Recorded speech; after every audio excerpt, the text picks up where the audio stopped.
L'avete riconosciuto? È Luigi Riva, l'asso del calcio italiano, attaccante del Cagliari.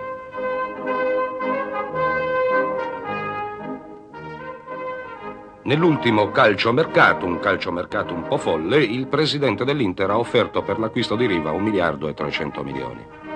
Una volta, in un'intervista, l'insigne cannoniere si definì la bandiera della Sardegna. Riva è di Leggiuno, in provincia di Varese. Da qualche anno segna molti gol per il Cagliari e la tifoseria sarda gliene è grata, anzi, non soltanto la tifoseria. Cagliari non era mai riuscita a sostenere una grande squadra. Il sodalizio locale milita in Serie A da appena 5 anni. Ora il fenomeno Cagliari, questa squadra cenerentola che contende il primato ai grandi club del nord, ha finito per suscitare l'interesse anche di strati solitamente indifferenti alle manifestazioni sportive. Persone anziane che non hanno mai messo piede in uno stadio, le domeniche di campionato domandano: beh, adesso il Cagliari è a destra o a sinistra? Se trovate oscura la domanda, certamente d'apparenza stravagante, eccovene subito la spiegazione. Questi uomini anziani hanno visto per la prima volta la classifica su uno schermo televisivo. Le prime 8 squadre nel colonnino di sinistra e le altre 8 nel colonnino di destra. Se il Cagliari sta a sinistra, vuol dire che le cose tutto sommato vanno bene. Ma non si deve pensare a una folla fanatizzata. Anche rispetto al calcio spuntano i gruppi del dissenso. Quelli che si chiedono se l'isola con tutti i suoi problemi può permettersi una squadra di così grosse ambizioni.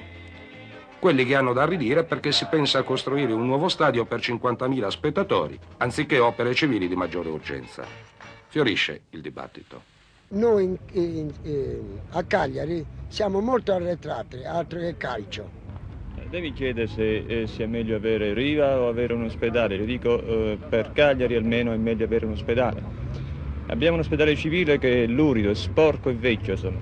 Un ospedale dove vi sono gli ammalati che dormono nei corridoi, letti accatastati uno a fianco all'altro, servizio sanitario molto scadente. Certamente avere Riva è una bella cosa, ma avere un ospedale funzionale per una città di 227.000 persone è una cosa molto più bella. Insomma.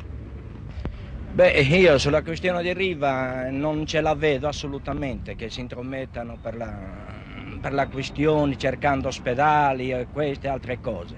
Se lo sport è sport, vedo che sia sempre necessario fare lo sport. Per altre cose ci penseranno le altre autorità.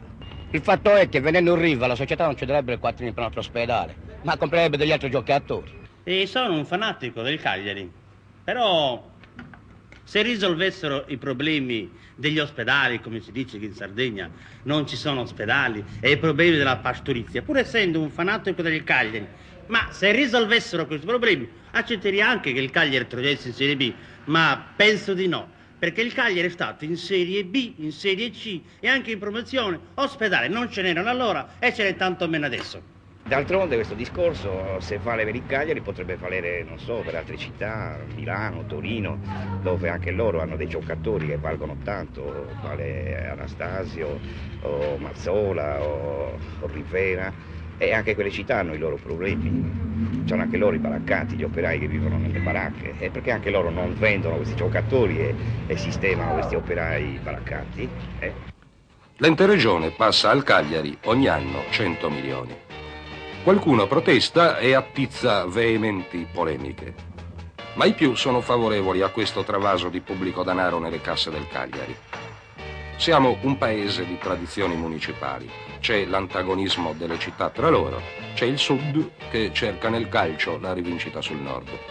Poi, nel caso del Cagliari, a tutto questo si aggiunge l'eccitazione gioiosa che dà il confronto vittorioso con chi è privilegiato dalla natura. Rivive il mito di Davide e del gigante Golia, il debole che schianta il potente, il povero che prevale sul ricco. Io ero 10 anni emigrato in Svizzera e ogni qualvolta che il Cagliari si trovava a giocare in trasferta, per noi sardi era una sensazione per poterla seguire o a Milano o Torino. Ogni vittoria del Cagliari contro del Nord è una rivincita dei poveri. Ora il Cagliari affronta il nuovo campionato con chiare ambizioni di scudetto. La città s'aspetta che la sua squadra s'attesti a sinistra, in cima al colonnino di sinistra.